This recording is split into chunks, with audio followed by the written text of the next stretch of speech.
Hello viewers, welcome to our channel. Turpu Godavari జిల్లా రాజాం నగరం మండలంలో విషాదం చోటు చేసుకుంది. ఒక్కొక్కసారి కొన్ని సంఘటనలు చూస్తే ఎలా అనిపిస్తుందంటే, ఇంత దారుణానికి పాల్పడిన వ్యక్తిపై తగు చర్యలు తీసుకోవాలి, కఠినంగా శిక్షించాలి, కఠినమైన చట్టాలు అమలు చేయాలని ఒకవైపు ఆలోచిస్తే, ఇంకోవైపు నిజంగా ఆ వ్యక్తి చేసింది నిజమేనేమో, తన ఆలోచన కూడా కరెక్ట్ ఏమో అని ఈ సంఘటన ప్రతి ఒక్కరిని కూడా ఆలోచింపజేసేలా చేస్తుంది. వికలాంగుడైనటువంటి లక్ష్మణరావు, అదే విధంగా శ్యామల భార్యాభర్తలు ఇద్దరు కూడా వికలాంగులు. ఇద్దరు ఎంతో అన్యోన్యంగా జీవిస్తుండేవారు. సో ఏ కష్టం వచ్చినా ఇద్దరికీ కూడా అంగవైకల్యం ఉండేటప్పటికి ఒకరికొకరు ధైర్యం చెప్పి జీవితాన్ని ముందుకు నెట్టుకొస్తున్నారు. ఇద్దరిది కూడా ప్రేమ వివాహం. సో తన కొడుకుని కోడల్ని చూసి ఎవరైతే లక్ష్మణరావు ఉన్నాడో తన తల్లి ముచ్చట పడిపోయేది.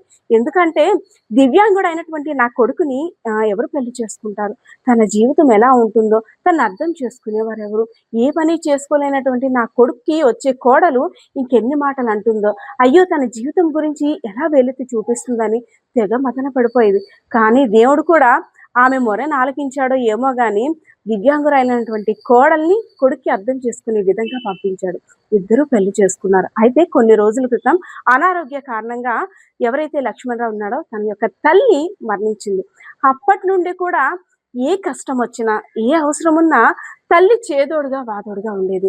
ఇద్దరు కూడా వికలాంగులు కాబట్టి ఒక బయటికి వెళ్ళాలన్నా, ఎవరైతే భార్య ఉందో తనకి పర్సనల్ ఇష్యూ వచ్చినా సరే తల్లి తను కూడా అత్తలా కాకుండా తల్లిలా సాకుతుండేది.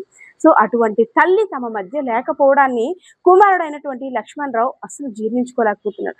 రోజు రోజుకి కూడా నా తల్లి లేని జీవితం ఇంకా వ్యర్థం, నేను బ్రతికి వేస్ట్, ఇంకా రాబోయే రోజుల్లో ఇంకా మా జీవితం ఎలా ఉంటుందో అంటూ తెగ మదన పడిపోయేవాడు.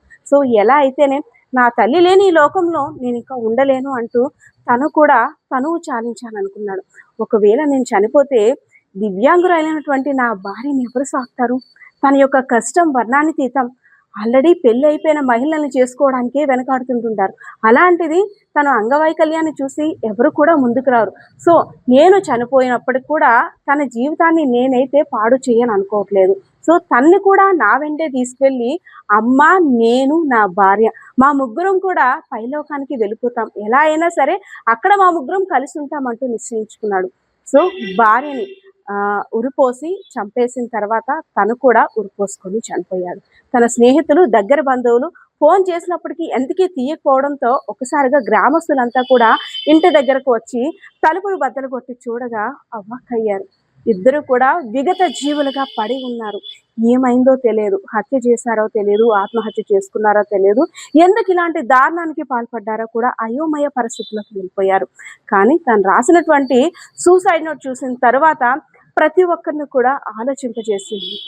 అన్ని కష్టాల మధ్య వాళ్ళు ఎలా పోతే పోని నాకు అనవసరం, నేను కళ్ళు మూసుకొని చనిపోతే ఈ చుట్టూ జరిగిందంతా నాకు అనవసరం అని కొంతమంది ఆలోచిస్తే, అయ్యో నేను చనిపోయిన తర్వాత వికలాంగురాలైనటువంటి నా భార్య పరిస్థితి ఏమవుతుందో, నాతో పాటు తన్ను కూడా తీసుకువెళ్ళిపోతానన్న తన ఆలోచనని తప్పనాలో లేక ఒప్పనాలో కూడా తెలియని అయోమయ పరిస్థితిలోకి గ్రామస్తులు వెళ్ళిపోయారు.